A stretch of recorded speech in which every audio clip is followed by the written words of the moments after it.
పూర్తిగా చదివాడు. ఆ ధర్మశాస్త్రంలో ఉన్న యెహోవానే యేసు అని తెలుసుకున్నాడు. ఆ యొక్క అభిషక్తుడే క్రీస్తు అని తెలుసుకున్నాడు. ఆయన హల్లెలూయా. ఆ నుండి బయటికి వచ్చి ఆయన 14 పత్రికలు రాశాడు. ఆయన ఆ 14 పత్రికలో యేసుక్రీస్తు నామం గురించి నొక్కి చెప్పాడు. అక్కడ ఆ నామములో తప్ప మరి ఏ నామములో రక్షణ లేదని గలతీయులకు రాసిన పత్రికలో చెప్తుంది.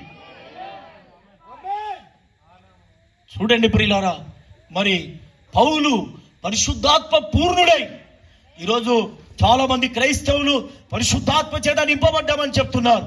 పరిశుద్ధాత్మ ఎక్కడికి తీసుకుపోతుందండి? వాక్యంలోనికి తీసుకుపోతుంది, సర్వ సత్యములోనికి. సత్యము నుండి సత్యము యేసై ఉన్నాడు. మరి ఆ నుండి యేసు ప్రభు దేవుడు అని తెలుసుకున్నాడు సత్యము. ఆ నుండి మరి సర్వసత్యం అన్నామే. ఆ సర్వసత్యమే యేసు క్రీస్తు నామములో బాప్టిజం అయి ఉన్నది. హల్లెలూయా. అప్పుడు ఆ సౌలు పౌలుగా మార్చబడ్డాడు. ఒక్కడి తక్కువ 40 దెబ్బలు 5 మార్లు పడ్డాడు.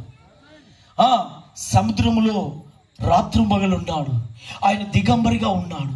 ఆకలి లేక పస్తులున్నాడు, అన్నం లేక పస్తులున్నాడు. ఆయన దాహముతో అలమటించాడు. ఆయన వస్త్రహీనుడైనాడు. ఆయన ఆ దినాల్లో పౌలు 600,000 కోట్ల ఆస్తిపరుడు. అట్లాంటి వ్యక్తి ఏమైనాడు ప్రియులారా? సమస్తమును పెంట కుప్పవలే ఎంచుకుంటిది అన్నాడు ఆయన. సమస్తమును. ఈరోజు మన బట్టలను చూసుకుంటాం, ఇట్లా టక్ చేసి ఇటు చూస్తాడు కొంతమంది. కానీ ఆయన తిమోతికి లేఖ రాస్తున్నాడు. అయ్యా తిమోతి, నాకు ఉన్నది ఒకటే అంగి, దయచేసి అంగిని దేమతో పంపించు. ఒక్కటే ఉంది అని ఆ పౌలు చెప్తుంటే ఎంత హృదయం కరిగిపోతుందండి. అదంతా ఎవరి కొరకు ప్రియులారా? క్రీస్తు కొరకు. క్రీస్తు కొరకు చేశాడు ఆయన. ఆయన ఈరోజు ఏమైనా చేస్తున్నావా క్రీస్తు కొరకు? ఏమి చేస్తున్నావు నువ్వు? హల్లెలూయా. క్రీస్తు కొరకు ఎక్కువ నువ్వేమైనా చేస్తున్నావా? హల్లెలూయా. నీవు అందరు చేసేదే చేస్తున్నావు. నువ్వేం చేస్తున్నావు? ఈరోజు చాలా వరకు చెప్పాలనుకుంటే ప్రియులారా, చాలా డబ్బు ఖర్చు పెట్టి మీటింగ్లు పెట్టి ఇచ్చిన మొదటి వ్యక్తి పాస్టర్ జోసెఫ్ గారు. ఎంతో డబ్బు ఖర్చు పెట్టాడు. ఆయన సంపాదించుకోవాలి, డబ్బు ఆపుకోవాలనుకుంటే ఆయనకు సమస్యలే ఉండేది కాదు. హల్లెలూయా.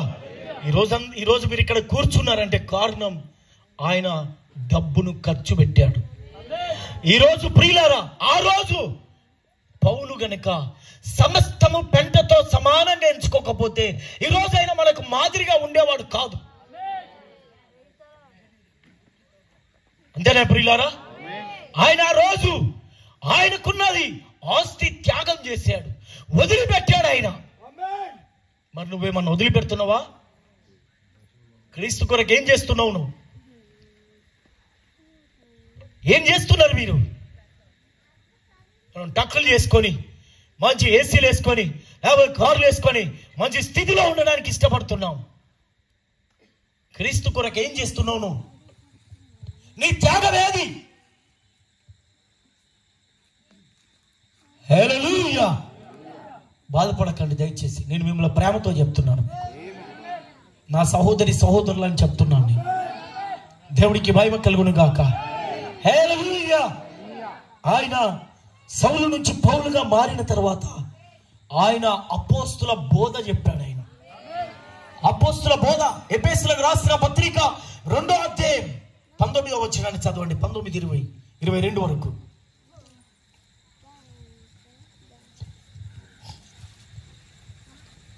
కాబట్టి మీరిక మీదట పరజనులను పరదేశులై ఉండక. మీరేంటిదట? కాబట్టి మీరిక మీదట పరజనులు పరదేశులై ఉండక. పరిశుద్ధులతో ఎవరు ప్రియులారా? పరిశుద్ధులతో ఏక పట్టణస్థులు. ఆ పరిశుద్ధులు ఎవరు ప్రియులారా? ఆయన యందు ముందు నిద్రించిన వారంతా పరిశుద్ధులై ఉన్నారు.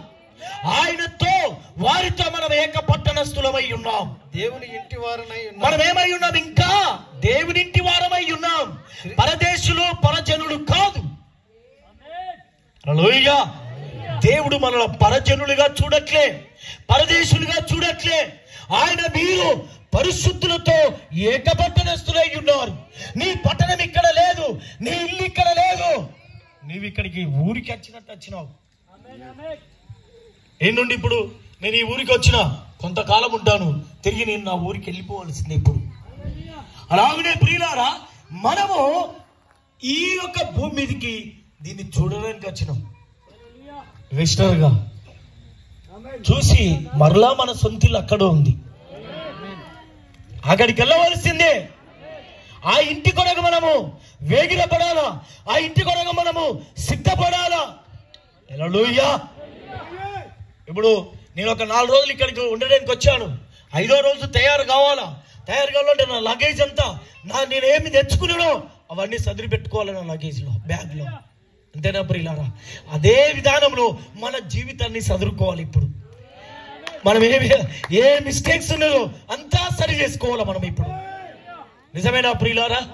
మనల్ని మనం చూసుకోవాలా, మనల్ని మనం పరీక్షించుకోవాలి. మనము ఆయన రాజ్యానికి వెళ్ళాలి. దాని కొరకే మనం సిద్ధపడుతున్నాం. ఇప్పుడు దాని కొరకే ఈ ప్రసంగాలు. తప్పిపోయిన వారి కొరకు, పాపంలో ఉన్న వారి కొరకు ఈ ప్రసంగమై ఉన్నది. క్రీస్తుకు వెలుపల ఉన్న వారి కొరకే ఈ ప్రసంగాలు అయి ఉన్నాయి. అనేకులు ప్రసంగించేది దాని కొరకే ప్రియులారా. దేవుడికి భయం కలుగును గాక. చూడండి ఆ ప్రియ దేవుని బిడ్డలారా, మరి బైబిల్ గ్రంథములో దేవుడికి స్తుతి కలుగును గాక. మరి బైబిల్లో మరియా యోసేపులు ఉన్నారు. అంతేనా ప్రియులారా? ఈరోజు మరి యోసేపు మరియను ప్రదానం చేసుకున్నాడు. అంతేనా? మరియను ప్రదానం చేసుకున్నాడు. వివాహం చేసుకోలే, ప్రధానమైంది. కానీ ఆమె గర్భవతి అయింది. మరియా. హల్లెలూయా. ఆ మరియా గర్భవతి అయింది. యోసేపుకు ఆ విషయం తెలిసి యోసేపు ఎంతో బాధపడుతున్నాడు.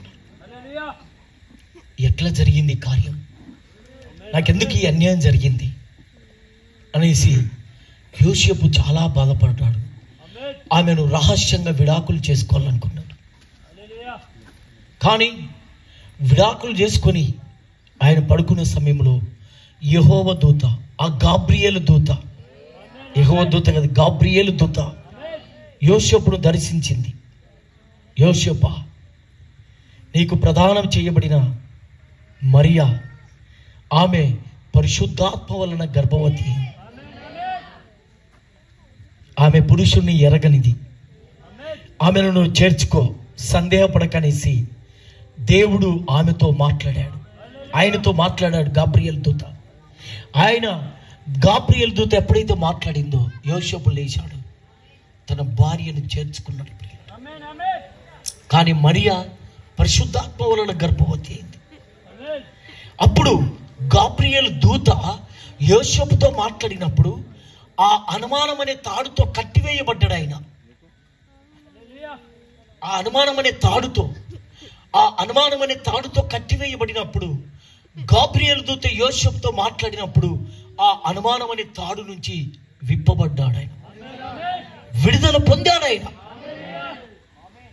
ఈరోజు దేవుని వాక్యంలో నీకేమి సందేహం ఉంటే దేవుడు నీతో మాట్లాడతాడు. నీ సందేహాన్ని తీర్చువాడు దేవుడై ఉన్నాడు. హల్లెలూయా. చూడండి నా ప్రియమైన దేవుని బిడ్డలారా, ఆయన ఆ ప్రభు యొక్క దూత ద్వారా ఆ తాడు తెంపివేయబడింది. నేను ముగిస్తాను ప్రియులారా. మరి ఆ యొక్క మరియా మనకు తెలుసు, స్త్రీ సంఘానికి సాదృశ్యము. అంతే కదా ప్రియులారా? మరి మరియా గర్భంలో ఎదుగుతున్నది ఎవరు? అంతే కదా. ఆది యందు వాక్యం ఉండెను, వాక్యము దేవుని యొద్ద ఉండెను, ఆ వాక్యమే దేవుడే ఉన్నాడు. అంటే మరియ గర్భంలో పెరిగేది యేసే. యేసెవరు? వాక్యమై ఉన్నాడు ఆయన. అంతే కదా ప్రియులారా? ఆ వాక్యము ఎదిగినా కొద్దీ 1, 2, 3, 4 అయిపోయినాయి. 5వ నెల వచ్చేసింది. ఆమె ఇంతకు ముందున్న వస్త్రాలు ఆమె తొడుక్కుంటే పడట్లే.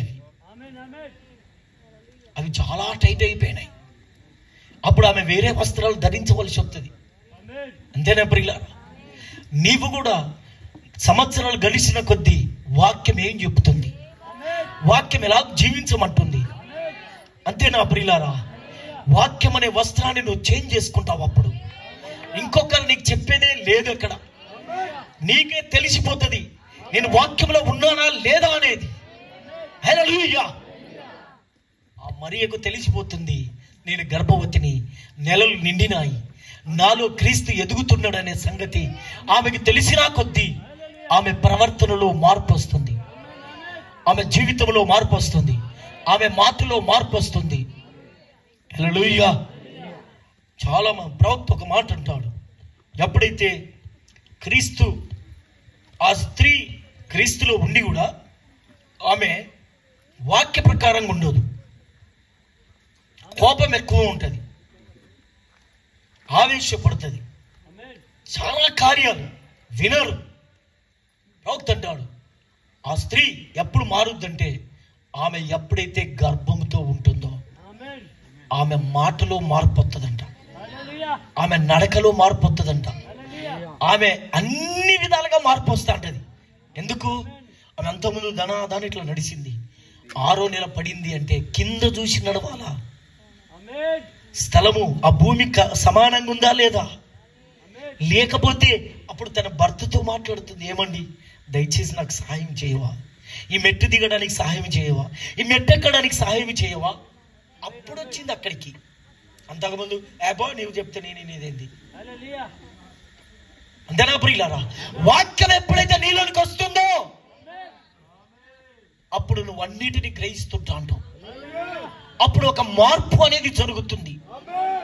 మరియ జీవితంలో అదే జరిగింది. అక్కడ మరియ ప్రవర్తన మారిపోయింది. ఈరోజు సంఘ శాఖలకు చెప్తున్నాను, ఎవరి దగ్గర అయితే వాక్యం ఉంటుందో, ఎవరినైతే వాక్యము తాకుతుందో వారి జీవితాలు మారిపోతాయి. పరిశుద్ధాత్మ దేవుడు ఎప్పుడైతే నిన్ను తాకుతాడో నువ్వు ఎక్కడికి వస్తావు? సర్వ సత్యములోనికి వస్తావు. ఇక్కడికి అపోస్తుల యొక్క పరదేశులను పరజనులను కాక పరిశుద్ధుల అయ్యయ్యో నాకు కొంచెం స్పీడ్ ఉండాలి.